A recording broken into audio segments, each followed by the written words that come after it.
Welcome back to the evolution of Formula One, the ultimate pit stop for everything Formula One. Today's video is about the top 10 Williams moments in Formula One history.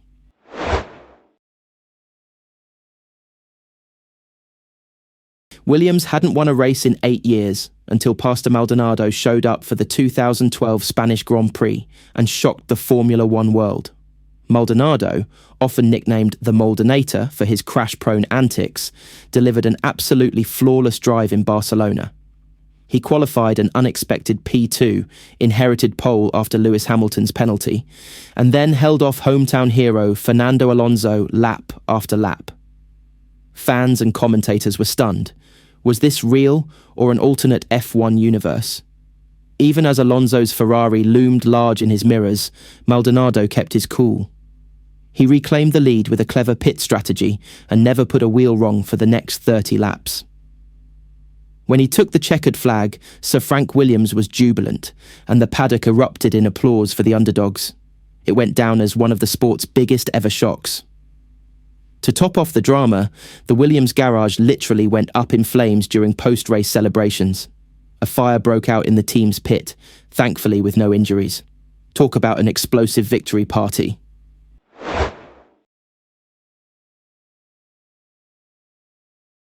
In 1979, the Williams team was still the new kid on the F1 block, until a magical day at Silverstone put them on the map.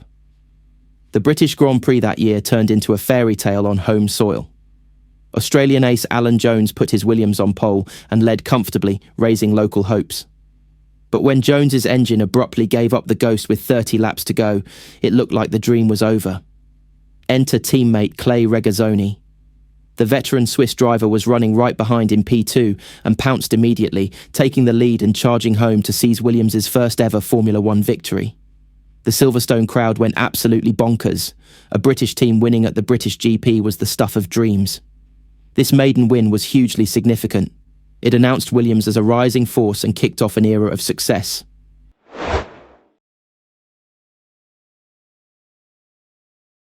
Monaco 1983 delivered one of the most entertaining masterstrokes in Williams history, courtesy of the mustachioed maverick Keke Rosberg. The streets of Monte Carlo were slick with rain at the start, and while every other driver tiptoed on wet tyres, Keke did the unthinkable. He started on slicks in damp conditions. It was a high-risk, high-reward gamble befitting the flamboyant 1982 world champion. When the lights went out, Rosberg's Williams rocketed off the grid. By the end of lap 1, he had stormed from P5 to P1. What followed was Rain Masterclass meets strategy genius. As others struggled for grip, Keke slid his FW08 around Monaco's tight corners with supreme confidence, at times literally leaving his rivals in a spray of mist. He built a gap of nearly 20 seconds to the next car and lapped all but 4 cars in the field. When Rosberg took the checkered flag, Williams had won Monaco in one of the most dominant drives ever seen in the Principality. It was a heroic feat that left fans and pundits in awe, proving that fortune favours the brave.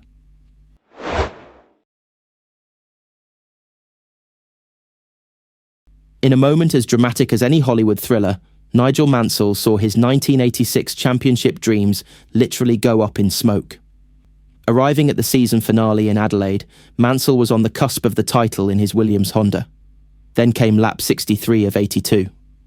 Without warning, Mansell's left rear tyre exploded at 180 miles per hour, instantly shredding his car's rear corner and sending sparks flying.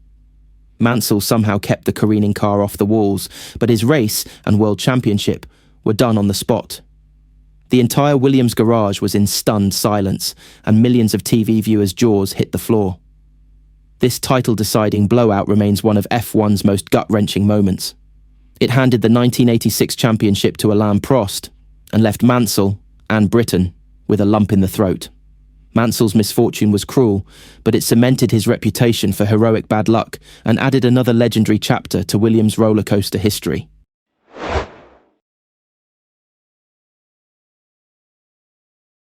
Ask an F1 fan to name the greatest overtake in history, and Nelson Piquet versus Ayrton Senna, Hungary 1986 often comes up. It was Williams versus Lotus, Brazil versus Brazil, reigning world champion versus rising superstar, and it produced an overtaking move for the ages.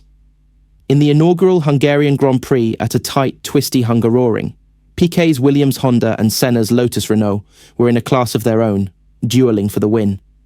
Piquet had already passed Senna once, only to lose the position, but the two-time champ wasn't done. With about 20 laps to go, Nelson lined up Senna again on the main straight. What happened next made motorsport history. Piquet dove to the outside into turn 1, pitching his Williams into a four-wheel drift around Senna, opposite lock and tyres smoking at nearly 160 miles per hour. Somehow he kept control and completed the pass before the corner was over. Senna, no slouch in combat, was left gobsmacked as Piquet slid ahead. Murray Walker lost his mind on commentary, and fans couldn't believe their eyes. Piquet went on to win, and that ballet-worthy pass became instant legend.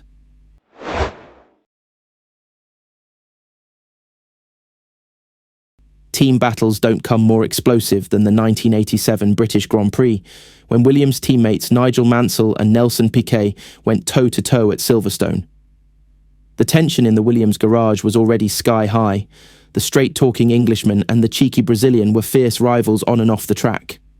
Piquet had even taken to insulting Mansell in the press, calling him an uneducated blockhead, and even making jibes about Nigel's wife's looks. On race day, that simmering rivalry produced pure magic. Piquet started on pole with Mansell glued to his gearbox in P2. The pair stormed away from the rest of the field. It was clearly a two-man show for the win. Mansell, fueled by Mansell mania, and thousands of cheering Brits, refused to settle for second. When a wheel vibration forced him to pit, it put him a daunting 30 seconds behind Piquet, with 30 laps remaining. What followed was the stuff of legend. Mansell began chopping huge chunks out of Piquet's lead, hammering in lap record after lap record. With just a few laps left, he caught his teammate. Coming into Stowe Corner, Mansell sold Piquet a brilliant dummy, feinting right, then darting left, and swept past into the lead, sending the Silverstone crowd into delirium.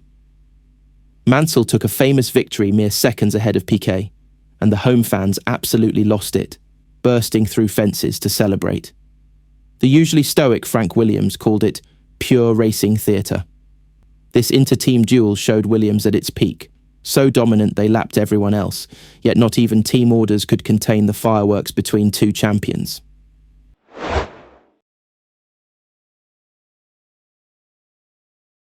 The 1994 season finale produced one of Formula One's most controversial clashes, etching a dramatic what-if into Williams team history. It was Damon Hill versus Michael Schumacher, fighting for the World Championship at the Australian GP in Adelaide. Essentially, a winner-takes-all duel between Williams and Benetton. On lap 36, Schumacher led Hill when the German made a rare mistake, sliding wide into a wall and damaging his car. Hill seized the moment and dived his Williams down the inside of the very next corner. And bang! The two collided. Schumacher's Benetton was launched into the air briefly and out on the spot, while Hill's Williams had a crumpled front wishbone. Hill limped back to the pits, but it was no use. His car was too damaged to continue. Schumacher became 1994 champion by a single point, but his tactics ignited a firestorm. Many saw it as a cynical move to take out his rival. Even years later, Damon Hill couldn't resist a cheeky remark when told Schumacher claimed the collision was just instinctive. Hill quipped, "Your instinct is to swerve away." The British press lambasted Schumacher, and the incident remains infamous, a dark but undeniably dramatic chapter. Hill was heartbroken but handled the setback with grace, instantly gaining thousands of fans. For Williams, it was a championship that slipped through their fingers in the most shocking fashion.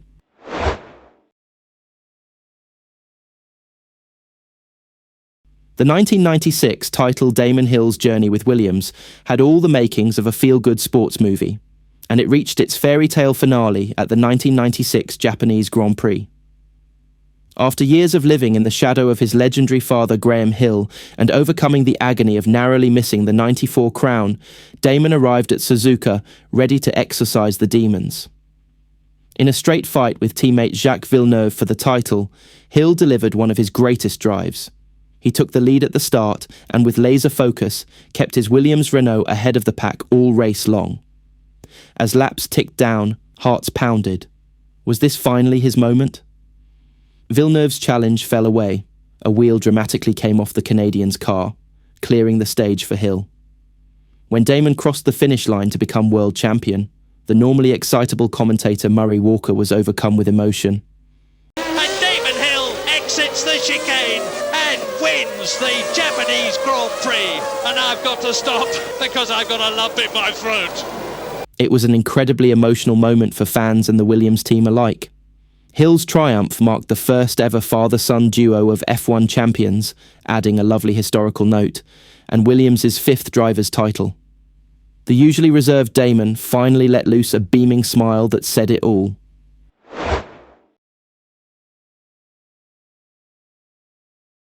If you scripted a movie about Williams' dramatic history, the 1997 European Grand Prix would be a climax no one would believe unless it really happened. It was the final race of 1997, and Jacques Villeneuve, Williams, and Michael Schumacher, Ferrari, entered Jerez effectively tied for the championship. Tension hung thick in the air, especially given Schumacher's history with title showdowns. In qualifying, Villeneuve, Schumacher, and Heinz-Harald Frentzen, the other Williams driver, unbelievably set identical lap times to the thousandth of a second, a sign of the duel's razor-thin margins. Come race day, Schumacher jumped into the lead, with Villeneuve giving chase in P2, title on the line. On lap 48, Villeneuve made his move, diving his Williams down the inside of Schumacher at the dry sack corner. What happened next is seared into every fan's memory. Schumacher turned in and hit Villeneuve's car, attempting to take them both out. But this time, the ploy failed. Schumy's Ferrari bounced off and lurched into the gravel trap, ending his race on the spot. Villeneuve's Williams was damaged but still drivable. "Schumacher's off!" yelled the commentators. As Jacques carried on, the world realised the championship pendulum had swung. Villeneuve nursed his wounded car home to third place, clinching the 1997 World Championship, while Schumacher was later excluded from the standings for his unsportsmanlike swipe. The media had a field day. One headline declared, "Villeneuve champion as Schumacher's race ends in disgrace." Meanwhile, the normally cool Villeneuve was ecstatic on the radio, and Williams secured the Constructors' title for good measure. For Williams, it was the last Drivers' Championship to date, and it came in the most unforgettable fashion.